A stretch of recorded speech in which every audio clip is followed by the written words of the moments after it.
เตรียมดีนั่นเนี่ยธรรมดาตากว่ากันตั้งกว่านี่ป่านเนี่ยเป็นตั้งอันคืนตั้งเหนือได้ดิกรู้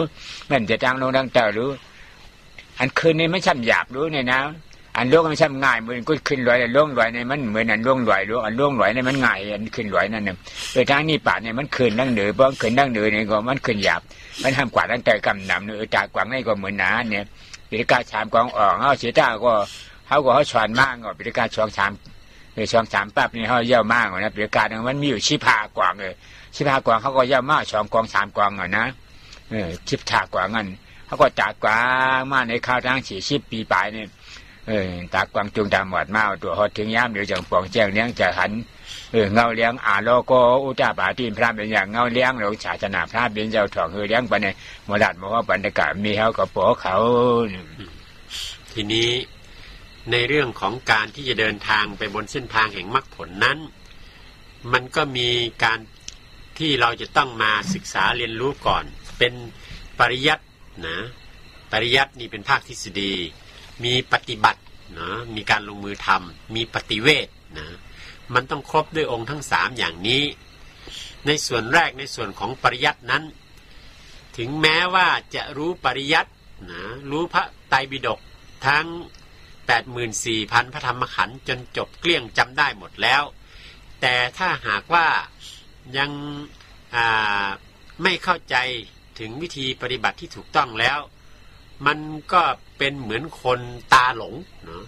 ตาหลงตามัวตาเมานั่นน่ะมันก็ไม่สามารถจะพาตนเองให้ไปถึงที่หมายปลายทางได้นะเพราะว่าความที่รู้มากอันนั้นก็อาจจะมาปิดมาบังนะทำให้หลงขึ้นไปอีกงงขึ้นไปอีกอย่างนี้อันนี้ในความที่เป็นผู้ตาหลงนั่นแหละมันเป็นอันตรายเพราะว่ามันจะพาไป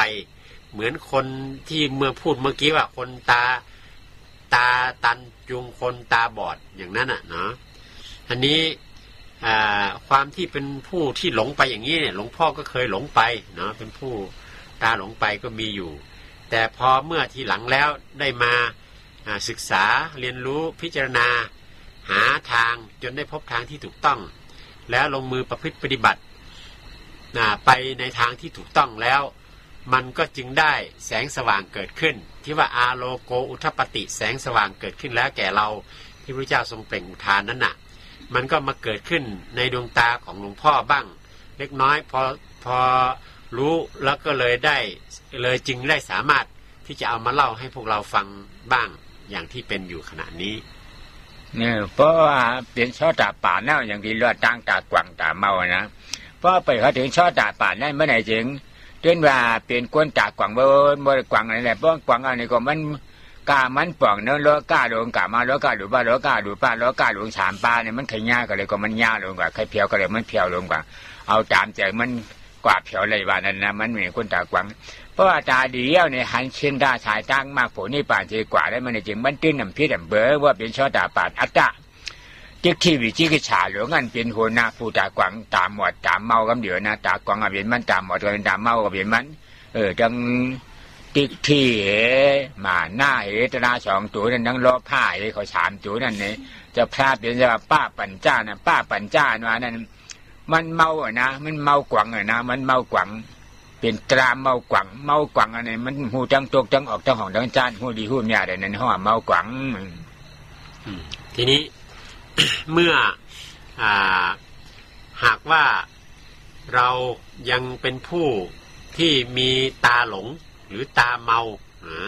หรือตามืดบอดเนี่ยอยู่อย่างไรตราบใดตราบนั้นเราก็ย่อมจะไม่พบทางนะที่จะได้พ้นนะจากความทุกข์ต่างๆเหล่านี้ทีนี้ในความที่เป็นผู้ตาหลงตาบอดอย่างนี้นั่นน่ะเป็นอะไรล่ะที่ทำให้เป็นอย่างนั้นก็มีตัวอัตตาทิฏฐินั่นแหละซึ่งมันก็ได้แก่ตัวโลภะมานะทิฏฐิ3 ตัวนั่นแหละตัวโลภะมานะทิฏฐิเมื่อมารวมสรุปแล้วมันก็จะเป็นตัวอัตตานะ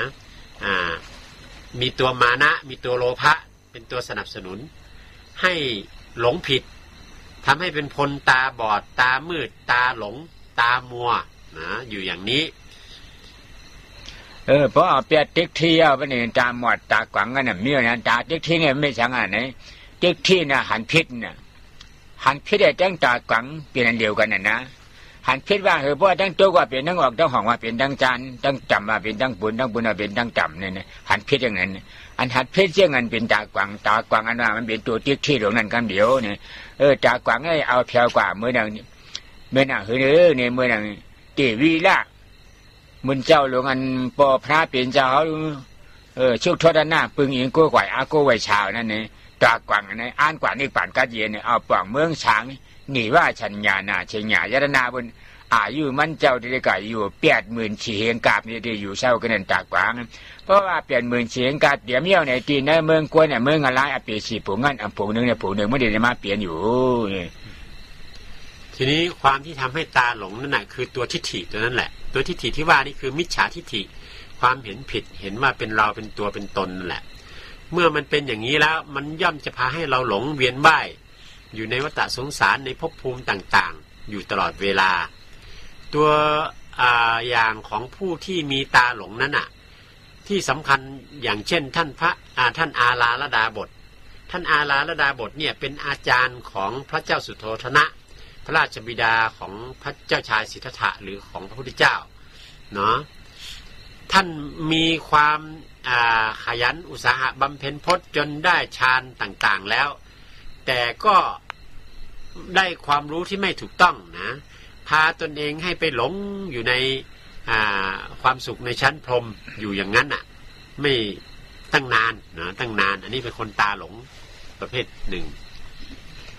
เพราะเปลี่ยนชอตาป่านยาวันนี้ตากวังก็มีตามหมดนั่นแค่นไก่เอานะเพราะกำกวังเอาแค่นั้นหมดเอานะเพราะหมดก็กวังเพราะกวังก็หมดคำเพราะเปลืองเปียกกันจังนะก้อยหมดได้มันดิ้นหันตังเสียเพราะกวังไงมันหันตังก้อยตังมันพิษเด็กๆกันนะว่าเพื่อนนั่นนะคือพอดีเป็นชอตาป่านนั้นชอตาป่านนี่มันเป็นกามป่าลี่นะชอตาป่านนั้นว่านั้นกามเขาได้ว่าเหมือนหนังน้ำอะไรขึ้นจังหลังนี่ว่านะพวกกามเขานะเหมือนหนังน้ำมันไหลอยู่ในห้องอันไหลลงๆอ่ะดิ๊กมันขึ้นดังหลังมันขึ้นกับจูจังหลังขึ้นหาหูมันเนี่ยนะหูมันตีมันออกมาเนี่ยเดี๋ยวขึ้นกับจูนี่ที่มีจางมันเนี่ยเหมือนหนังน้ำอย่างนั้นเนี่ยน้ำผลนั้นลูกเหนือกว้างกลางหานั้นลงมาตัวกับกระดิ่งนี่ก็จ่าได้ขึ้นกันในกว้างกลางหาก็มันมีมันขึ้นหาตีมันมานั่นในห้องว่าชอตาปานเนี่ย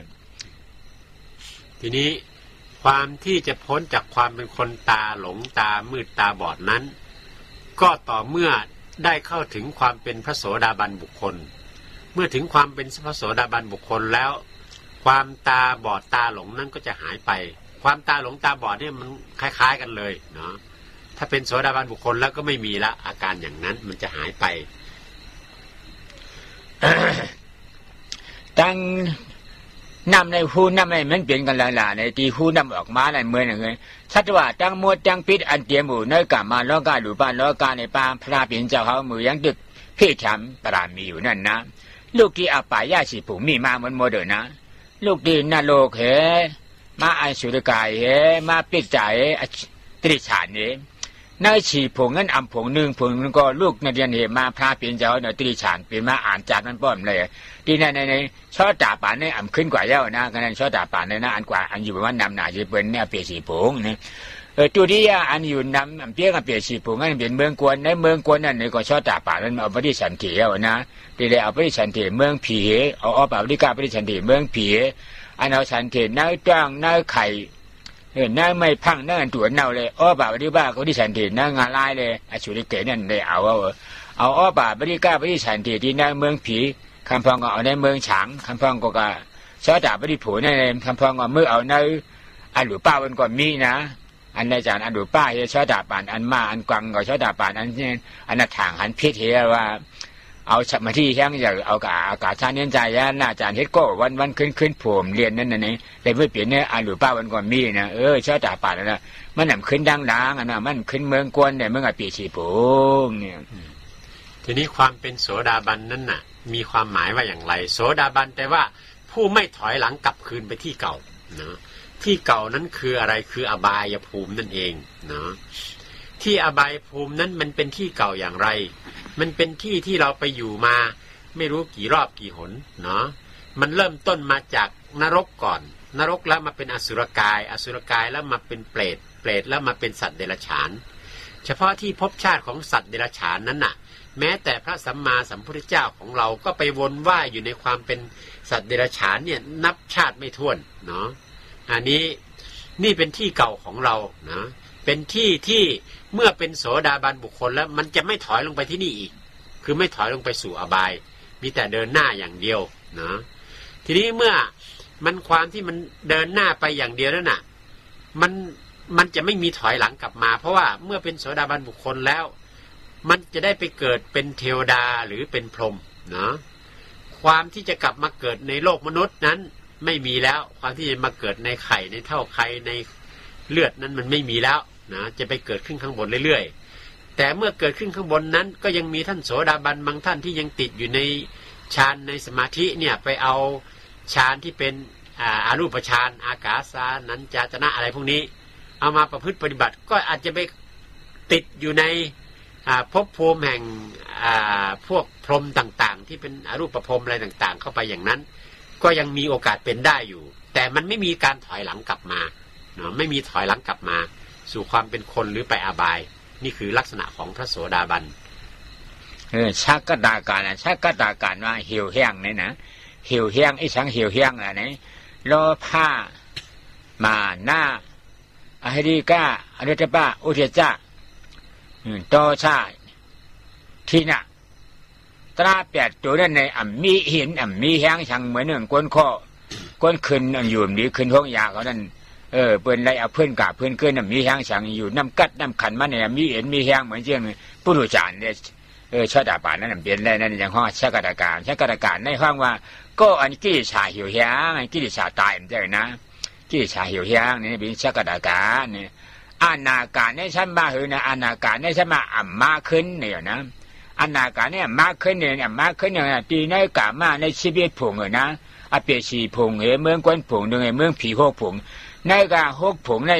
ในกาชีวิตผงในก่อนมาขึ้นที่อาชิญญาชาตินั่นก่อนในกาเปลี่ยนเนี่ยนั่นนะ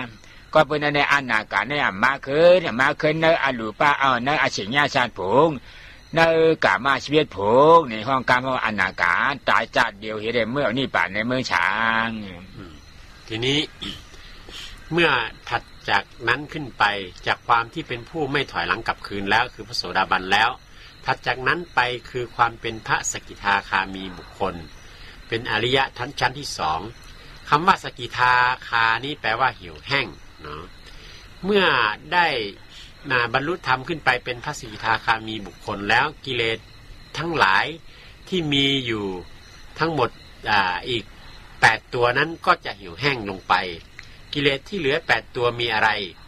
มีโมหะนะความไม่รู้อหิริกะความไม่ละอายต่อบาป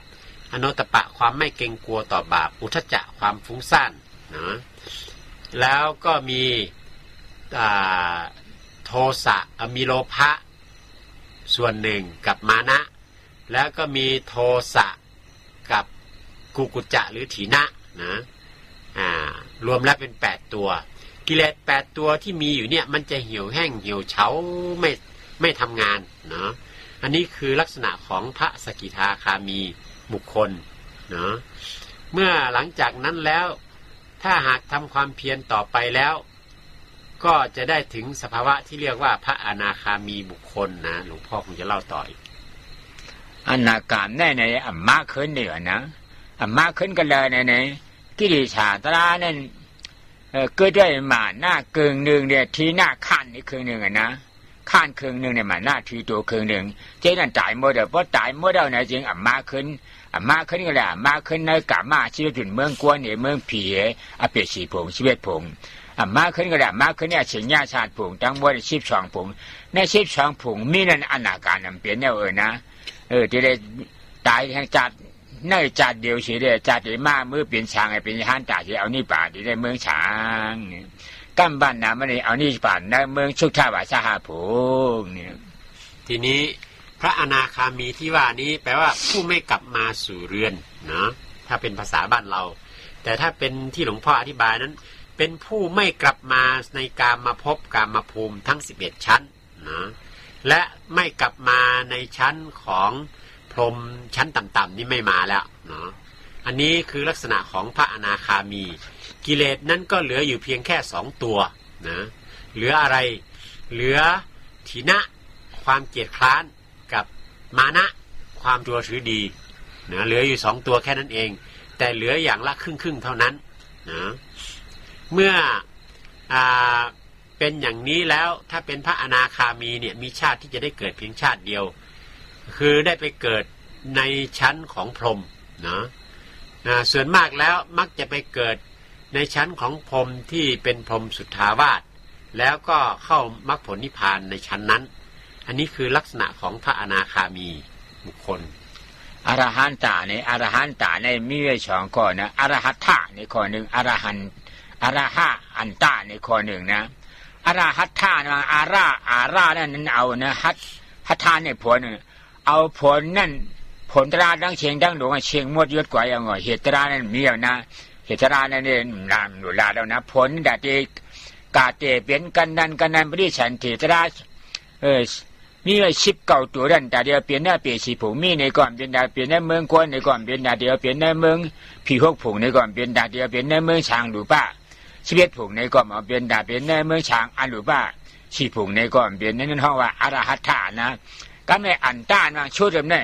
กาเป็นกิเลสตราดังเสียงดังหลวงอันนั้นอรหัตถะมากันแทบขาดปัดพูดไปเดียวกาเป็นกิเลสโลภะโทสะโมหะมานะเด็กที่วิจิกิจฉาอำกึดอำจานทั้งขาดพูดชุดมัวเดียวนั่นเฮาละอรหันตะเอาชุดเชียงยาวเนี่ยเอากิเลสชุดเชียงยาว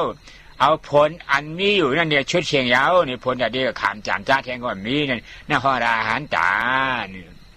ทีนี้มาถึงความเป็นพระอรหันต์ความเป็นพระอรหันต์นี่มี2 อย่างคำพูดอยู่2 อย่างคืออรหัตถะนะอรหัตนั่นเองแล้วอีกอันคืออรหันต์นะความเป็นพระอรหันต์นั้นก็คือความเป็นผู้ที่ไม่ต้องไปเกิดอีกแล้วในภพภูมิใดๆนะทั้งในภพภูมิแห่งคนมนุษย์ภพภูมิแห่งเทวดาภพภูมิแห่งพรหมที่เป็นรูปประพรหมอรูปประพรหมทั้งหลายนี่ไม่ได้ไปเกิดอีกแล้วไม่มีโลกไม่มีภพภูมิที่จะต้องไปเวียนว่ายตายเกิดอีกเนาะนี่เป็นอรหันต์นะตัดขาดหมดสิ้นแล้วจากความที่จะไปในภพภูมิต่างๆส่วนคำว่าอรหันต์นั้นก็คือเป็นผู้ที่ประหารกิเลสนะกิเลสทั้งหลายเนี่ยถูกตัดทำลายหมดสิ้นตัวโลภะโทสะโมหะอะไรก็ตายหมดสิ้นแล้วไม่มีแล้วเป็นผู้ที่ได้ฆ่าทำลายศัตรูคือกิเลสทั้งหลายได้จนหมดสิ้นอันนี้คือความหมายของพระอรหันต์เนาะมี2 อย่างอย่างนี้ก็เป็นอันแน่กิเลสทั้งหมดทั้งเพชรทั้งพระขึ้นมาลาดมันยังเป็นเหตุนะนั่นเราขาดพุทธชุดว่าเราเนี่ยนะเจอปฏิฉันทิทั้งหมดทั้งเพชรเนี่ยมันไหนช่างเปลี่ยนผลเนี่ยเจอปฏิฉันทิจะดีกับแทงงั้นก็มีอดีตให้เธอปฏิฉันทิกับแทงงั้นก็มีอรหันต์จานว่านั่นขามช้ำเหมาหาเลี้ยงกันเนี่ยมีกู้ฉูกู้ฉุนจังยิบยู่เหปัดวางแก้วทั้งวันไอ้ก็มีกู้ฉูกู้ฉุนจังเปลี่ยนกริยาก็อย่างนะก็เป็นอันเนี่ยเฮ็ดอันใดก็เยอะกู้ฉูได้กู้ฉูนั่นเปลี่ยนเนี่ยนะอันเฮ็ดทั้งหมดเป็นกิริยาทั้งหมดเดียวเนี่ยนั่นว่าเหตุเชงนี่เขาว่ากิริยาโมดเหตุเชงเนี่ยเพราะเหตุกิริยาโมดเหตุเชงผลกิริยานั่นเป็นเชงอันนั้นยิ้วเกลื่อนน้ำของตัวเนี่ยขึ้นกัดตั้งแห่งเตียแทงนั่นมีเนี่ยนั่นเขาว่าผลหมดเนี่ยอีกอย่างหนึ่งนั้นความเป็นพระอรหันต์น่ะก็เป็นผู้ที่หมดเหตุหมดผลนะเหตุที่จะทำใหม่อีกมันก็ไม่มีผลที่จะต้องรับอีกมันก็ไม่มีคือผลที่จะต้องไปเกิดในภพภูมิต่างๆไม่มีเป็นผู้หมดเหตุหมดผลเนาะเหลือแต่กิริยาชีวิตของพระอรหันต์นั้นมีแต่กิริยาอาการเหมือนคนทั้งหลายนี่แหละแต่ไม่มีเหตุไม่มีผลอะไรไม่มีเหตุที่จะต้องทำอีกไม่มีผลที่จะต้องไปรับอีกเนาะนี่คือลักษณะของพระอรหันต์ปองแจ้งเลี้ยงใจเอาหน่อยก็แนวดีล่ะเนี่ยอนาการนะมากขึ้นเนี่ยปู่กูก็นั่นเป็นที่ไว้นี่เมื่อพระเป็นเจ้าอายุมีอยู่ที่เมืองอยากจะใกล้นะอยากจะจู่นั่นนะที่เมืองอยากจะจู่นั่นอยู่ที่เกี้ยงป่าไม่ช้างคำนั่นมีชัดเทหลงวิชาข้านั่นกาถามตราพระเป็นเจ้าบ่ถามแล้ววนจอมวนจอมพระเป็นเจ้าห่อไว้อนิจจาทุกขาอนัตตานั่นนะวนจอมวนจอมเสียจากสีเปลืองสีป้านั่นนี่หาหันไล่เปลี่ยนเพื่อถึงมาวันหาหันไล่เปลี่ยนกันไล่เปลี่ยนมีอนาการเลยนะว่าเป็นอนาการแล้วนั่นจริงเมื่อมันเปิดเป็นอนาการมันเปลี่ยนถือไว้หนึ่งหลานี่ทุ่งจามสะเทเขาก้นมากก้นมีเขาเมืองกล้าเขานั่นนี่ เพราะว่ากาตาไปจ้างมาเนี่ยก็มีนั่นนึงออกก็อยู่เปิ้ลพักตัวเปิ้ลฮับเปิ้ลฮับเนี่ยก็มีนั่นเพราะเผียมาพักตัวเนี่ยก็มีเอามือยืนปันเนี่ยเพราะก็มียืนปันแล้วก็ผูนั่นเอามือฮับเอาขวัญมือเพราะนั้นเอาพาเพื่อกันในเรื่องผ่านหลังเขาจุดแก้มหนวมกลางกันนี่เขามือลือเฮือลือเจอเนี่ยลูกกินดังยำเนี่ยนั่นเฮ็ดเนี่ยกูจ่าสีนะกาถอนตรามาก็เฮ็ดนั่นกาถอนตรามาก็การอะไรมากก็เฮ็ดนั่นมันพอถึงมาวันหนึ่งมื้อถอนตราพระเปลี่ยนเจ้าแล้วเนี่ยเป็นอนาการนั่นเลยนะถอมีวนจำจะได้ถอนลายหลอมๆจะเขาได้เพราะที่ว่าถอนไม่เข้าถอนมาชวนมาทำบ่เย้ามือกะนะทั้งชวนทั้งถอนเป็นเดียวกันดูมันวุ่นไปวนนะพอมีไปวนจำนี่ก็เขาใครเลยเขาตีเลยอยู่นี่ห้ามวนจำนะในถอนมีวนจำตราพระเปลี่ยนเจ้ากำลังเช็ดมาโอ้เจเตี้ยน้อยเนี่ยเอาตัดเป็นกิริชาตราอันมีไว้อยู่ชิปโจนั่นมันเองไว้หมาหน้ากึ่งหนึ่งเลยที่หน้าข้านนี่ครึ่งหนึ่งก็นะก็เช่นนั้นเป็นจริงเอาอันหน้ากับมีมาตัดไปทีพอตัดไปได้ในไปดวงมาเนี่ยมียิงมีใจมีผูมีเมียนี่นะมีเฮิร์นมีฉังมีฉังให้ทำขึ้นมาเฮิร์นหนาเนี่ยจำหนังแล้วก็ธรรมดาไปป้นได้เลยมันมาก็อย่างนะป้อนมาเนี่ยมีนางวิธรรมะถึงนั่งประคับกันเดี๋ยวออกกันอยู่ประคับนอกพักตัวบนเนี่ยได้เช่นเดียวเลยเนาะสัทเทหังเขาก็ธรรมะถึงวิสาขะสัทเทวิสาขะเนาะสัทเทวิสาขะนางธรรมะตินาเนาะมีนางธรรมะตินาทีนี้เรื่องของพระอริยเจ้าทั้ง4จำพวกตั้งแต่พระโสดาบันถึงพระอรหันต์เนี่ยหลวงพ่อก็ได้พูดให้ฟังแล้วว่ามีความเป็นมาอย่างไรเป็นอย่างไรมีคุณสมบัติอย่างไรทีนี้จะมาพูดย้ำเน้นในเรื่องของพระอนาคามีนะพระอนาคามีบุคคลนั้นเป็นอย่างไรมีตัวอย่างเรื่องเล่าในครั้งสมัยพุทธกาลนะในครั้งนั้นพระพุทธองค์ทรงประทับอยู่ที่เวลุวันนะมหาวิหารหรือสวนป่าไม้สางคำที่หลวงพ่อว่าเมื่อกี้ในเมืองราชคฤห์ครั้งนั้นมีเศรษฐีผู้หนึ่งชื่อวิสาขเศรษฐีเศรษฐีนี่มีความเคารพพระสัมมาสัมพุทธเจ้าได้มาฟังธรรมนำเอาข้อธรรมของพระพุทธเจ้าไปประพฤติปฏิบัติคือปฏิบัติตามอริยสัจ4และมรรค8นะที่หลวงพ่อว่าหาเห็นได้เป็นนั่นเองพยายามหานะปัญญาสังกัมมาสังกัปปะหาก็เห็นเกิดสมาธิฏฐิเมื่อเห็นเกิดสมาธิฏฐิเห็นอนัตตาแล้วก็ได้มรรคแล้วก็เข้าถึงผลเป็นอริยบุคคลชั้นต้นเป็นพระโสดาบันบุคคลเป็นสกิทาคามีบุคคลแล้วทีนี้ทุกวันก็ไปฟังเทศน์ฟังธรรมของพระพุทธเจ้านะเมื่อกลับมาถึงบ้านนั้นก็จะยื่นมือให้นางภรรยาคือนางธรรมทินานะรับนางก็ยื่นมือมารับนะแล้วก็จูงกันเข้าไปในบ้านเป็นประจำอย่างนี้ทุกวันหลังจากที่กลับมาจากฟังเทศฟังธรรมแต่มีอยู่วันหนึ่งท่านเศรษฐีวิสาขะนี่ไปฟังธรรมของพระสัมมาสัมพุทธเจ้านะจนประทับใจแล้วก็ได้พิจารณาตามข้อธรรมอันนั้นนะฟังไปด้วยพิจารณาไปด้วยอันนี้หลวงพ่อก็บอกว่าท่านในครั้งนั้นเนี่ยท่านฟังธรรมเนี่ยท่านไม่ได้ฟังเฉยๆฟังเอารู้เฉยๆท่านฟังไปด้วยพิจารณาน้อมพิจารณาเข้าไปในตัวในตนด้วยในที่สุดก็จึงได้เกิดมรรคเกิดผลขึ้นมาเป็นพระอนาคามีบุคคลเนาะได้ความเป็นพระอนาคามีบุคคลเกิดขึ้นพอหลังจากนั้นแล้วธรรมดาของพระอนาคามีบุคคลกิเลสตัณหาก็ดับสิ้นเกือบหมดนะกิเลส8ตัวดับไปอีก6ตัวเหลือแค่2ตัวอย่างละครึ่งเหลือถีนะ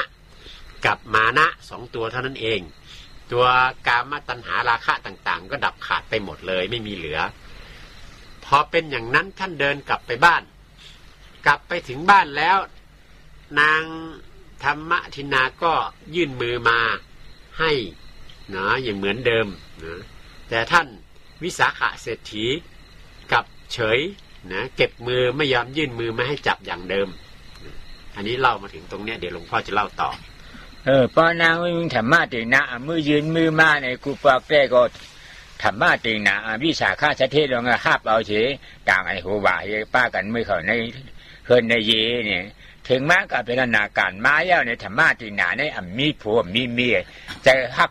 จะเปี้ยงกันในกามาเนี่ยมีอยู่นั่นนะ เมียเนี่ยป้อนางไม่น่ามือยืนมาเนี่ยเอามือมันฉานกันเนี่ยในตัวก่อมตัวหนามีมันเนี่ยตัวก่อมตัวหนามีมันเหี้ยวเนี่ยกลมหวยเขาเฮิรนกะก็เปลี่ยนมีนางธรรมะติงหนานั่นเนี่ยก็เอามือมันเจ็ดน้ำตาเนี่ยว่าเป็นผัวมันใจจ้าใจแหลมตัวมันเหี้ยวเนี่ยให้เพราะให้เสียอยู่เช้ากว่าเนี่ยว่ากลางคำมาธรรมะติงหนานั่นนี่หนังอยู่จกชกก็จะก่อยเขาพระราชมาปาเดเย็นอยู่กลางในมาเนี่ยลูกมาทั้งก็เขาเนี่ยลูกกินนอนก่อนมือนอนเนี่ยเพราะนั้นลูกกินนอนมือนอนอะไรมาเสีย6 วันก็เปลี่ยนเมียนางธรรมะติงหนาจังทาไม่ทิ้งสักทีเนี่ยชูเฮ็ดฉางชูเนี่ยชิเหมือนกูปอกนั่นน่ะอำนั้นเขาพิษฉางสีฉ่ำสีเปลือง5อำนั้นชูกะหารเทียงเมียยิงฉีโก้เลยใครไรเลยใครจ้าตัวเอาให้มีเจียงหืมปืนอ้วกปืนชอบปืนปากอะไรปันเขายังรู้เขาอยู่หยาบแบบนี้วะเนี่ยถามอย่างไรเพราะถามอย่างไหนกันในชาติเดียวอย่างว่าก็เหม่อก็ห้อมหันเทียงชูก็มีจังพิษสังเขากว่าเลยตราหลีตราเนี่ยถ้าเปลี่ยนจะไม่เอานายเขามีผัวเขามีเมียเดี๋ยววันไหนกะวันไหนชูใครไล่ผัวก็เขาเลยพายก็เอาละอำนั้นก็เอาผัวที่อยู่ในเฮือนในเลี้ยงกับเขาวันตาก็เลยเอาอำนั้นเอาผัวก็อยู่ต่างที่ก็เลยเอาช่ำใครเงินใครค้ำจะเนี่ยออกกว่าอยู่เช่าต่างที่หาเอาเช่นต่างที่ก็เลยถ้ามาอยู่ในเฮือนในเฮ็ดอย่างปีเก่าเฮ็ดอย่างปีนั่งเก่าเฮ็ดน้องยิ่งเก่าเฮ็ดอย่างเมย์ก็เฮ็ดบุญญาญาเลี้ยงดูลุ่มล่าเก่าคนไรเอาเขามีเอาเจ้ากูบอกเนี่ยนี่ป้อนว่ากะเจ้าหนังไหนอะไรนายชัดที่จังว่าเฮ้ตรามีเนี่ยมีคนใจก็ท่านไรนี่ว่าชิงชัดที่จังว่ามันมียิงมันมีใจมันมีเก่ามันมีมาเป็นตรานาตาพอหันถึงอนัตตาก็เป็นของมันแล้วนายชัดที่นี่ทีนี้เมื่อยื่นมือเมื่อนางธรรมทินนายื่นมือมาให้ท่านวิสาขะก็เก็บมือเสียเอามาประสานกันไว้แล้วก็ก้มหน้าไม่มองหน้านางธรรมทินนาเดินเข้าไปในห้องส่วนตัวเนาะไม่ใช่ห้องนอนแล้วก็ไปนั่งนิ่งตัวตรง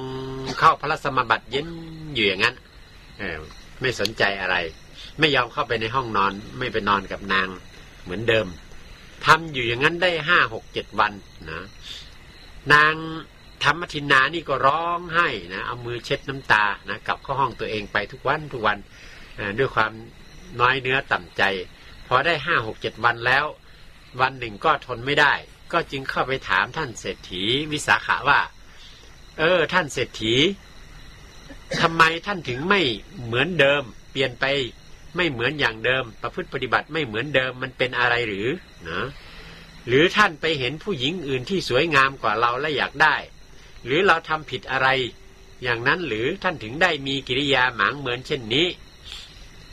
ท่านเศรษฐีก็จึงตอบนางว่าเราไม่ได้เธอน่ะไม่ได้ทำผิดอะไรเราก็ไม่ได้ไปเห็นผู้หญิงใหม่ที่สวยงามกว่าเธอและไปอยากได้อย่างนั้นก็ไม่มีแต่เราไปได้ทำวิเศษจากสมเด็จพระสัมมาสัมพุทธเจ้ามาเนาะเราได้ทำอันดีอันวิเศษมาทีนี้นางก็จึงถามว่าทำอันดีอันวิเศษอย่างนี้เนี่ยได้แต่ผู้ชายอย่างนั้นหรือนะท่านวิสาขะเศรษฐีก็บอกว่าไม่มีได้หมดทั้งผู้ชายผู้หญิงเพราะในความที่เป็นธรรมนั้นไม่มีหญิงไม่มีชายนะไม่มีสัตว์บุคคลตัวตนเราเขานะเมื่อพูดอย่างนั้นแล้วท่านเศรษฐีวิสาขะก็พูดต่อไปอีกว่าตั้งแต่วันนี้เรื่องผัวเมียเรื่องชีวิตครองเรือนเนี่ยเราไม่เอาแล้วนะถ้าหากน้องนางอยากจะมีสามีใหม่เราก็อนุญาตนะจะไปมีสามีใหม่แล้วมาอยู่ในบ้านนี้ทำมาหากินไปก็ได้นะขอให้มีข้าวมาเลี้ยงเราวันละมื้อก็พอแล้วหรือว่าจะมีสามีแล้วออกไปตั้งใหม่นะไปทำมาหากินใหม่ก็ได้ทรัพย์สมบัติที่มีนี้ก็แบ่งเอาไปเถอะนะเอาไปใช้ไปก่อไปสร้างอะไรต่างๆหรือจะอยู่อย่างพี่อย่างน้องอย่างแม่แล้วก็ดูแลอุปถัมภ์เราให้ข้าวปลาอาหารเราอย่างนี้ไปก็ได้นะถ้าไม่อยากมีสามีใหม่ท่านก็เปิดโอกาสให้ทุกอย่างนะท่านพูดอย่างนี้พอพูดอย่างนี้แล้วนางธรรมทินนาก็บอกว่า ทำอย่างนี้เนี่ยมีแต่ผู้ชายหรือเนี่ยอย่างที่ว่าเมื่อกี้ท่านก็ว่าไม่มีเฉพาะผู้ชายไม่มีหญิงไม่มีชายพูดมาถึงตรงนี้เนาะเพราะว่ามียิ่งมีใจแล้วเนี่ยเผอพูดแล้วหันถึงอนัตตาก็มันไหลเอานายทำนายเนี่ย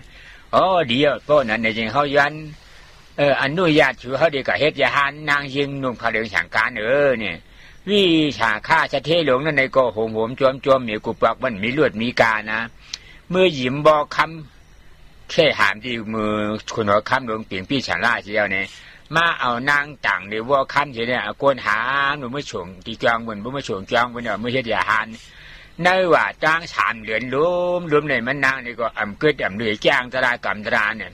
พอจำออกว่ามาแล้วมันตัวเป็นอรหัตถาผู้เป็นนางยังยานตาธรรมะเทรีนี่โมโหตราหนานั้นตรานขาดผู้มีมาถามกันนั่นนี่ลาดป้อมไรนะไม่แช่มหนาตราหัวมันนางอันนะเขากำต้องเชียงจังต้องไอ้ห้อในมีเขาขอเพราะมีนั่นในข่าวจ้างถามเลยนะกับมีพัฒนากรรมฐานเช่นเขาอันการเฮ็ดเนี่ยตัวเป็นยานตากายาวนี่เขามาจ้างใน7 วันก็ไม่เตรียมรู้มีเขาขอเช่นนั้นนะนางธรรมะตีหนาได้เป็นลูกชายเป็นสัตว์ที่ตรงนี้เป็นไรจ้างกับหมู่ข้าวทางถามเดินหน่อเป็นยานตาเขาก็ให้เปลี่ยนใจจึงเงินกันทีนี้ เมื่อถามอย่างนั้นแล้วท่านวิสาขเศรษฐีก็บอกว่าไม่มีหญิงไม่มีชายเนาะถ้าหากใครมีดวงตานะเห็นธรรมคือเห็นอนัตตาเมื่อไหร่ก็จะได้ถึงธรรมอันนี้เนาะใครเห็นอนัตตาก็เห็นธรรมที่พระพุทธเจ้าสอนเนี่ยทีนี้นางก็บอกว่าถ้าอย่างนั้นก็ดีแล้วถ้าอย่างนั้นเราก็ขออนุญาตท่านเศรษฐีเราจะไม่ไปอย่างอื่นเราจะขอไปบวชเป็นภิกษุณีนุ่งเหลืองห่มเหลืองปฏิบัติธรรมพอท่านวิสาขเศรษฐีอย่างได้ยินอย่างนั้นก็มีความชื่นชมยินดีปรีดีปราโมทย์ก็ไปยืมเอาวอทองคำนะคานหามทองคำเนี่ยของพระเจ้าแผ่นดินเมืองเนี่ยนะเมืองอะไรผมจำไม่เมืองราชคฤห์เมืองราชคฤห์เนี่ยไปยืมเอาวอทองคำเนี่ยมารับเอานางไปส่งถึงที่วัดเวรุวันนะให้ส่งนางไปบวชนะเมื่อนางธรรมทินนาได้ไปบวชแล้วก็ได้พร่ำเพียรนะพร่ำเพียรประพฤติวิปัสสนากรรมฐานอยู่ตลอดเวลาเข้าพรรษา3 เดือนพอใกล้จะออกพรรษานางก็ได้บรรลุธรรมเป็นพระอรหันต์นะเป็นอรหันต์หญิงเป็นสาวกเป็นมหาสาวกเป็นสาวกที่แสดงธรรมได้ไพเราะมากนะเก่งมากเทียบเท่ากับภาษาลีบุตรเลยทีเดียวนางธรรมทินนาเนี่ยข้อธรรมที่นางธรรมทินนาได้แสดงได้สนทนากับผู้เป็นอดีตสามีคือท่านเศรษฐีวิสาขะน่ะมีข้อธรรมอันไพเราะจับใจเป็นอันมากเยอะแยะเลยทีเดียวจำไม่หมดหลวงพ่อเองก็จำได้มาสักเรื่อง2 เรื่องจำไม่หมดถ้าจะเอามาเล่ามาเทศให้กันฟังแล้วมันเทศกันอีกหลายวันกว่าจะจบเนาะเพราะฉะนั้นเมื่อได้ฟังเรื่องราวดังที่กล่าวมานี้แล้วขอให้จงดูตัวอย่างนางธรรมทินนาเนาะเถรีท่านประพฤติธรรมอยู่3 เดือนท่านก็ได้บรรลุธรรมเป็นพระอรหันต์เราทั้งหลายเนี่ยท่านทั้งหลายที่มาประพฤติปฏิบัติธรรมในครั้งนี้เนี่ยมาภาวนาอยู่ได้7 วันเนาะอยู่ได้7 วันเดินตามเส้นทางที่นางธรรมทินนาเจริญคือวิปัสสนากรรมฐานเนี่ยบางคนก็อาจจะได้ดีบางคนก็อาจจะยังไม่ถึงที่แต่ก็ว่ายังเดินอยู่บนเส้นทางนะก็ขอให้ดูนางธรรมทินนาเป็นตัวอย่างนะท่านเป็นสาวกที่เป็นอัครสาวกมหาสาวกท่านยังใช้เวลาตั้ง3 เดือนนะในการประพฤติปฏิบัติธรรมแต่ในที่สุดก็ท่านได้เข้าถึงความเป็นพระอรหันต์ขึ้นมาเนาะขอให้ท่านตั้งใจเอาความตั้งใจอันดีอันเด็ดเดี่ยวที่จะประพฤติปฏิบัติธรรมเหมือนอย่างนางธรรมทินนานี้เถิดเพราะเป็นยาหันตายาภิกขุนีธรรมะเทรียเมื่อเห็นจะได้ปุณพรว่าเป็นธรรมะกติกคนหมอหอทำเยอะหนึ่งออกว่ามาจะเทลงวิชาฆ่าจังปังก็เป็นยาหานางยิงเขามาชุงชอมเลี้ยงชอมยาหานางยิงเขาเนี่ยเพราะปังยาหานางยิงเขามาเลี้ยงชอมเยอะเนี่ยจึงนางยิงเขามานั่นก็ชอแต่ป่านนางใช้กระดาษนั่งอนาการนางยิงก็มีอรหันต์นางยิงก็มีเด้ธรรมะจริงหนาได้เป็นอนาการของยาหานอริยะ จันที่ฉามนาอนาการลงเนี่ยนางธรรมาติงนาในชั้นเบียนยหันอรหัตท่าผู้จันเย้าชุดเปลี่ยนจันขี่เนี่ยพอมาหลู่มาตาในธรรมาติงนานั่นจังไรใบมีนางนะใบมีนางเอาไว้นางธรรมาติงนาในอันใจไว้อรหันตาภิกขุณีอันว่าอรหันตานางยิงอันว่าไว้อรหันตานะมันก็เลยไว้เพราะอะไรไว้ในอันเบียอรหันตานางยิงธรรมาติงนานั่นชั้นใบขึ้นลงมาจิ้วธรรมาติงนาไว้หรือว่าจิ้วช่างนั้นมันใบเพลาเนี่ยไว้อนาการหน้าไหนอรหันตาไว้อนาการเนี่ยมีนะมันนำไว้ช่างnàoไว้โอ้กุ่งเจ้าจิ้วกุ่งกุ้นหมุนเงาก้นใจเนี่ยมันใหญ่นางยิงเนี่ยไว้กุ่งกุ้นหมุนเงาก้นใจนะก้อนหนึ่งไว้กุ่งกุ้นหมุนเงาอรหันตาก้อนหนึ่งไว้กุ่งกุ้นหมุนเงาก้นใจเนี่ยพอถึงมาเมืองไทยเขาเนี่ยจิ้วเอาไว้กันหนุดหัดเมืองเหลียวเนี่ยนะมึงเจ้าเขาในไกลในก็นั่งไอ้ไว้ตะกาเขานั่นน่ะมีปมหมุนก็ไม่ยังเงินหลวงพ่อก็บอกว่าหลังจากที่นางธรรมทินนาได้เป็นธรรมทินนาเถรีเป็นธรรมกถึกเป็นผู้ที่แสดงธรรมไพเราะยิ่งนักนั่นน่ะมีอยู่วันหนึ่งท่านเศรษฐีวิสาขะก็ได้นิมนต์ภิกษุณีทั้งหมดไปฉันภัตตาหารที่เรือนของท่านเศรษฐีนะเมื่อนิมนต์อย่างนั้นแล้วนางธรรมทินนาเถรีกับพระภิกษุณีทั้งหลายก็พากันไปยังบ้านของวิสาขเศรษฐีเพื่อจะรับนิมนต์แล้วก็ไปฉันข้าวที่นั่นท่านวิสาขเศรษฐีก็ออกมาต้อนรับแล้วไหว้นางธรรมทินาเถรีเนาะความที่ไหว้นางธรรมทินาเถรีนั้นไหว้อะไรไหว้คุณแห่งพระอรหันต์เนาะตัวท่านวิสาขะนั้นเป็นพระอนาคามีทีนี้เมื่อท่านวิสาขะไหว้นางธรรมทินาเถรีคือไหว้ความเป็นอรหันต์แล้วนางธรรมทินาเถรีก็ไหว้ตอบกลับท่านวิสาขะเศรษฐีความที่นางไหว้ตอบกลับนั้นท่านไหว้อะไรท่านไหว้คุณแห่งความเป็นผู้ชายของท่านวิสาขะเศรษฐีไม่ได้ไหว้ความเป็นพระอนาคามีเพราะเป็นธรรมดาที่พระอรหันต์เนี่ยจะไม่ไหว้เนาะจะไม่ไหว้พระอนาคามีเพราะชั้นท่านสูงกว่าเนาะมีแต่พระอนาคามีจะไหว้พระอรหันต์อันนี้เป็นธรรมดาเนาะเป็นธรรมดาในเมืองไทยเนี่ยก็มาไหว้ตอบกันอยู่ทุกวันเนี่ยอย่างพระทั้งหลายในเมืองไทยเนี่ยเวลาจะให้พรญาติโยมก็ไหว้โยมเนาะไหว้กับโยมเนาะโยมก็ไหว้กับพระไหว้กันไปไหว้กันมาอย่างนี้อันนี้เพราะไม่รู้รายละเอียดนะมีแต่หลวงพ่อเท่านั้นอ่ะที่ไม่ได้ไหว้กับโยมเหมือนงั้นนะอันนี้ก็เป็นเรื่องเล่านะที่ยกตัวอย่างของเรื่องนางธรรมทินาเถรียกตัวอย่างของการไหว้แก่กันและกันนั้นน่ะถึงแม้จะเป็นอรหันต์แต่ถ้าเป็นอรหันต์หญิงก็ยังไหว้กลับคืนผู้ชายนะผู้ที่เป็นสามีไหว้ที่ความเป็นชายเนาะเพราะความเป็นชายนั้นมีคุณค่านะสูงกว่าความเป็นหญิงนะท่านไหว้ความเป็นชายนะแต่ว่าท่านวิสาขานั้นไหว้กลับไหว้นางธรรมทินาเถรีไหว้คุณแห่งความเป็นพระอรหันต์ของท่านอย่างนี้นะข้าเป็นสัมมุติปุถุชนทั้งหมดทั้งพิษได้เนี่ยพอดีมาลาแล้วนะอันไหว้กันนั่นเองท่านในตริฉันพิจารชุริเกนั่นเนี่ยจริงเขากู้อาหงกุ่งพุ่งหมุนเงาเขาในเตี่ยมีกวนอาเปียชีผงทั้งหมดทั้งพิษเนี่ยถูกดีเลยไว้กวนนะไว้กวนก้นทั้งหมดทั้งพิษเนี่ยถูกดีเลยไว้ผีทั้งหมดทั้งพิษถูกดีเลยไว้ช้าง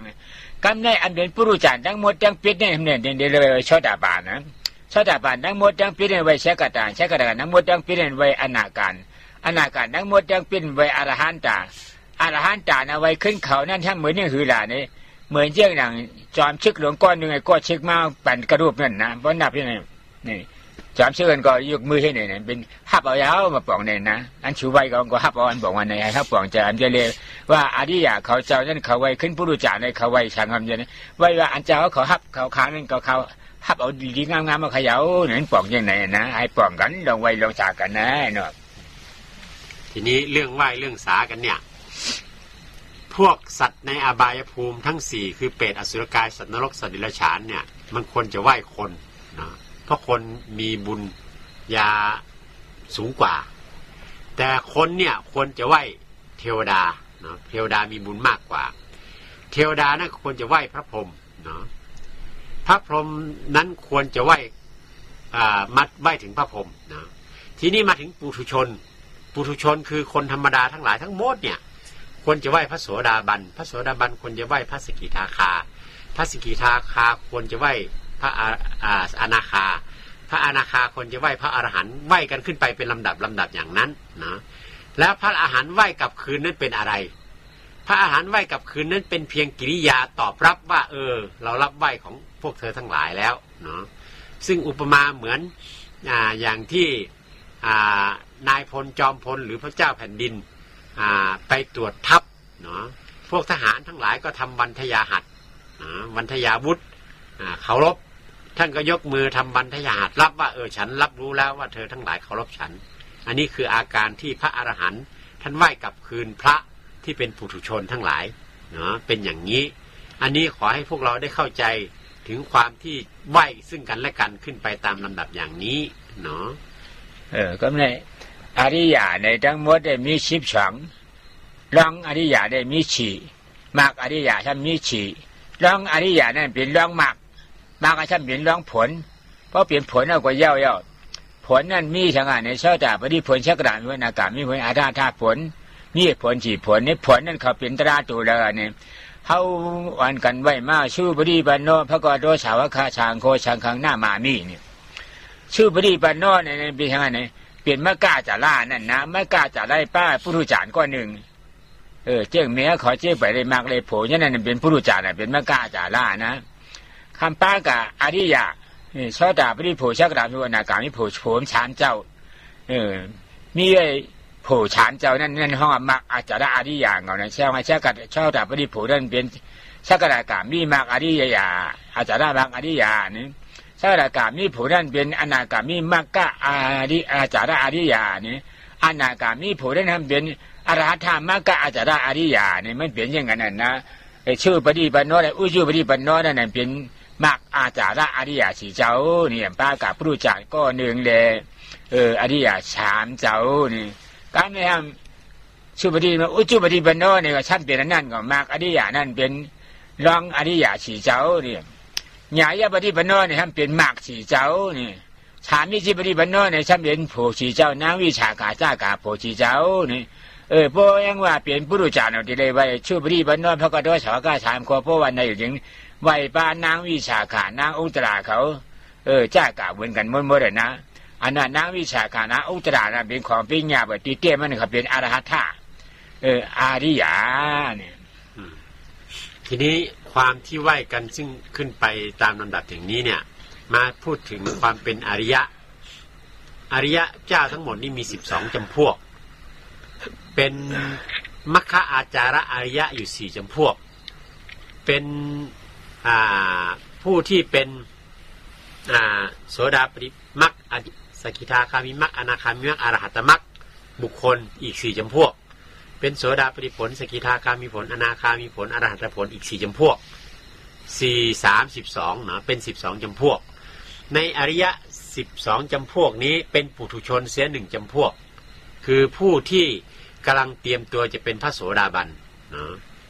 เมื่อเป็นพระโสดาบันแล้วท่านที่เป็นพระโสดาบันก็เป็นผู้เตรียมตัวที่เป็นพระสกิทาคามีผู้ที่เป็นพระสกิทาคามีบุคคลก็เตรียมตัวจะเป็นพระอนาคามีผู้เป็นพระอนาคามีเตรียมตัวจะเป็นพระอรหันต์เนาะเป็นผู้เตรียมขึ้นไปตามระดับอย่างนั้นความที่เป็นอริยะบุคคลทั้ง12จำพวกนั้นเราได้กล่าวสวดมนต์อยู่ในบทสวดสุปฏิปันโนภควโตสาวกสังโฆนั่นน่ะสังฆังนามามินะที่เราสวดว่าเราไหว้สุปฏิปันโนไหว้ผู้ปฏิบัติดีนะอุชุปฏิปันโนปฏิบัติตรงใครเป็นผู้ปฏิบัติดีปฏิบัติตรงผู้ปฏิบัติดีปฏิบัติตรงนั่นก็คือผู้ที่กำลังปฏิบัติเป็นมัคคะอาจาระอริยะอย่างพวกเราทั้งหลายเนี่ยกำลังมาฝึกหัดตัวจะให้เป็นพระโสดาบันเนี่ยเป็นมัคคะอาจาระอริยะบุคคลเนาะทีนี้เมื่อเป็นอย่างนี้เรียกว่าสุปฏิปันโนผู้ปฏิบัติดีอุชุปฏิปันโนผู้ปฏิบัติตรงนะปฏิบัติตรงไปสู่พระนิพพาน ความที่ปฏิบัติตรงไปสู่พระนิพพานนั้นเมื่อปฏิบัติเพื่อจะเป็นพระโสดาบันยังเป็นปุถุชนอยู่เป็นมัคคอาจาระแต่พอเป็นพระโสดาบันปฏิบัติเพื่อจะเป็นพระสกิทาคามีนี่เป็นพระอริยะละแต่ว่ายังปฏิบัติตรงต่อพระนิพพานอันเป็นที่สุดคือความเป็นอรหัตผลนั่นน่ะจะปฏิบัติตรงไปถึงโน่นนะอันนี้อุชุปฏิปันโนนะทีนี้ยายะปฏิปันโนเนี่ยเป็นผู้ปฏิบัติเพื่อรู้ธรรมเป็นเครื่องออกจากทุกข์ปฏิบัติเพื่อให้ถึงธรรมอันเป็นเครื่องทำให้พ้นทุกข์คือถึงมรรคทั้ง4ถึงผลทั้ง4ให้เข้าถึงผลเนาะทีนี้สามีจิปฏิปันโนสามีจิปฏิปันโนนี่ได้แก่ผู้ที่ได้เข้าถึงผลทั้ง4ผลแล้วเป็นพระโสดาปฏิผลสกิทาคามีผลอนาคามีผลอรหัตผลผู้ที่ได้เข้าถึงผลทั้ง4นี้เป็นผู้ที่ควรกราบไหว้เคารพบูชาคือพระคือผู้ที่เรียกว่าสามีจิปฏิปันโนนะผู้ควรเคารพกราบไหว้มี4นะสามีจิบนี่เป็นกรรมปาลีสามีเหสามีจี้เหปฏิปันนาปฏิปันนาต่างที่กรรมต่างที่กรรมมักอังกาเปียดเปืองกันเนี่ยจึงสามีนี่เป็นของเจ้าเก่าเยาเป็นเจ้าของมักอังกาเปียดเปืองเยาตัวดีงามเยาอำหลวงที่สังเทียงเยานี่เป็นเจ้าของอำได้เฮ็ดอำได้หาเยานะว่าเป็นเจ้าของเยานะมักแองกาเป็นเจ้าของเงินเนี่ยเงินนี่ก็ไม่ได้หาเจ้าของคำก็ไม่ได้หาว่าเป็นเจ้าของมักอังกาเปียดเปืองเนี่ยมักอังกาสมาจังกับป้านี่ก็ไม่ได้หาสมาธิที่นี่ก็ไม่หาสมาวาจาสมากรรมได้สมาจิวาก็ไม่ได้เฮ็ดไม่ได้หาสมาวายามะสมาสติสมาธินี่ก็ไม่ได้เฮ็ดเลยหาห้องว่าฉามีจีนี่เป็นเจ้าของมักอังกาเปียดเปืองอำได้เฮ็ดอำได้หาเจ้าตัวดีงามยาวนี่ความเป็นสามีจิปฏิปันโนบุคคลนั้นตัวสามีจินั้นน่ะแปลว่าเป็นเจ้าของทรัพย์สมบัตินั้นแล้วโดยไม่ต้องหานะถ้าคนมีเงินก็เป็นเจ้าของเงินคนมีทองก็เป็นเจ้าของทองนั้นแล้วเนาะความเป็นสามีจิปฏิปันโนบุคคลคือผู้ที่ได้เข้าถึงความเป็นเจ้าของผลทั้ง4ผลนั่นแหละตามแต่ลำดับชั้นของท่านเมื่อเป็นเจ้าของผลทั้ง4ผลนั้นหนึ่งแล้วปฏิปันโนแปลว่าปฏิบัติเนาะปฏิปันโนแปลว่าสาวกสังโฆเนาะเพราะฉะนั้นผู้ที่ได้เข้าถึงผลเป็นเจ้าของผลนั้นโดยสมบูรณ์แล้วทั้ง4เหล่านี้จึงเป็นสามีจิปฏิปันโนบุคคลเข้าใจเนาะ